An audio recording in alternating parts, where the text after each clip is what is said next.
Good morning, everyone. Looks like we don't have any new people this time, so I'll just go straight to the talk. Most of you know that our Sangha member, Kevin Riley, his Dharma name is Rockus on some kind of mountain, but I forgot what kind of mountain. Anyway, Kevin is dying. And even though I'm supposed to be talking about the 5 desires, and I'm looking forward to talking about the power, kind of what's on my mind is, well, again, one of these talks I started talking about suffering right in our life. It's losing Kevin, of course, it's suffering, and then terrible going on Japan. Japan kind of feels like my other country, and I have so many. Of course, our tradition is Japanese, and for me, I lived with my Seisen Roshi lived at the Zen Center for 10 to 15 years, maybe 15 years. And I lived with him in the same house for a couple of years, and then of course his family, I feel very close to his family, visited his family often in Japan, and always so hospitable. And, actually, I received one transmission from Junior Kuroda, who's my Seisen Roshi's brother. And it's terrible to think of this destruction in Japan, and then they went through the atomic bomb, and now they're having this terrible accident with. So I don't know, what's the karma of that? I don't know, but anyway, terrible suffering that doesn't seem like anybody deserves. Of course not. So, of course, Buddhism, basic to Buddhism is how to end suffering. And the way we end suffering isn't that we go into some other place where nobody dies and there's no bad things don't happen.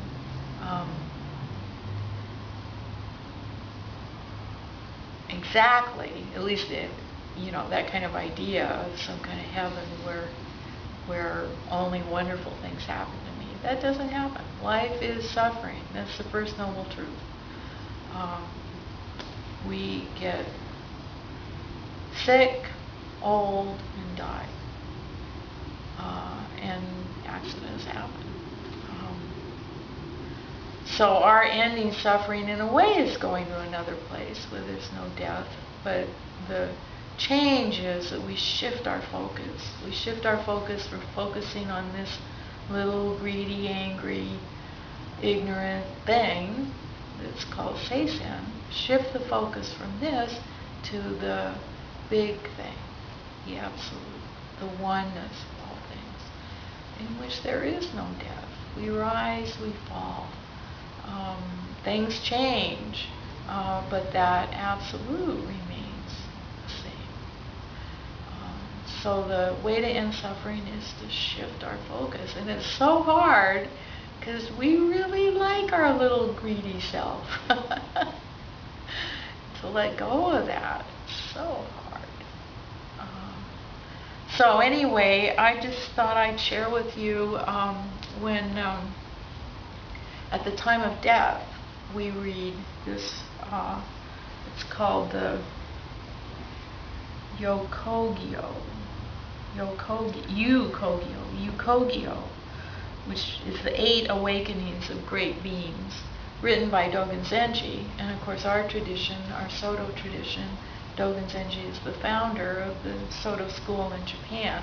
Very, very important to Soto tradition. And also Dogen Zenji is a great teacher, and many philosophers and things are reading Dogen Zenji now.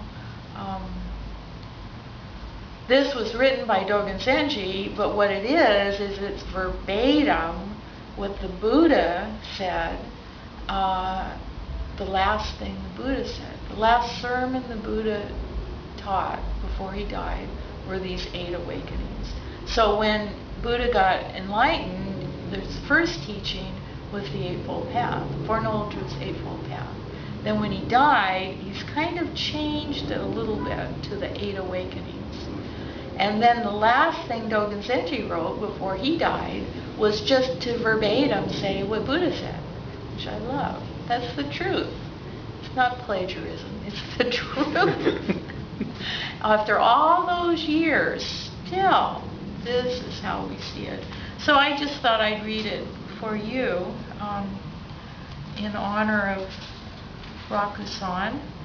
And it's just a wonderful thing and a wonderful instruction on how to lead our lives so we can wake up, so we can do that shift to end suffering, and personal suffering and all suffering.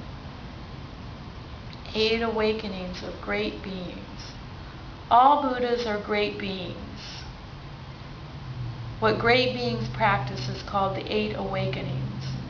Practicing these awakenings is the basis for nirvana. This is the last teaching of our original teacher, Shakyamuni Buddha, which he gave on the night he entered parinirvana. The first awakening is to have few desires. To refrain from widely coveting the objects of the 5 sense desires is called few desires. The Buddha said, "Monks, know that people who have many desires intensely seek for fame and gain. Therefore they suffer a great deal. Those who have few desires do not seek for fame and gain and are free from them, so they are without such troubles. Having few desires is itself worthwhile. It is even more so as it creates various merits. Those who have few desires need not flatter to gain others' favor. Those who have few desires are not pulled by their sense organs. They have a serene mind and do not worry, because they are satisfied with what they have and do not have a sense of lack. Those who have few desires experience nirvana. This is called few desires." The second awakening is to know how much is enough. Even if you already have something, you set a limit for yourself for using it. So you should know how much is enough. The Buddha said, "Monks, if you want to be free from suffering, you should contemplate knowing how much is enough. By knowing it, you are in the place of enjoyment and peacefulness. If you know how much is enough, you are contented even when you sleep on the ground. If you don't know it, you are discontented. If you don't know it, you are discontented even when you are in heaven. You can't feel poor even if you have much wealth. You may be, let me do this again. If you don't know it, that this is how much is enough. If you don't know it, you are discontented even when you are in heaven. You can feel poor even if you have much wealth. You may be constantly pulled by the 5 sense desires and pitied by those who know how much is enough. This is called to know how much is enough." The third awakening is to enjoy serenity. This is to be away from the crowds and stay alone in a quiet place. Thus it is called to enjoy serenity in seclusion. The Buddha said, "Monks, if you want to have the joy of serene non-doing, you should be away from the crowds and stay alone in a quiet place. A still place is what Indra and other devas revere. By leaving behind your relations as well as others, and by living in a quiet place, you may remove the conditions of suffering. If you are attached to crowds, you will receive suffering, just like a tree that attracts a great many birds and gets killed by them.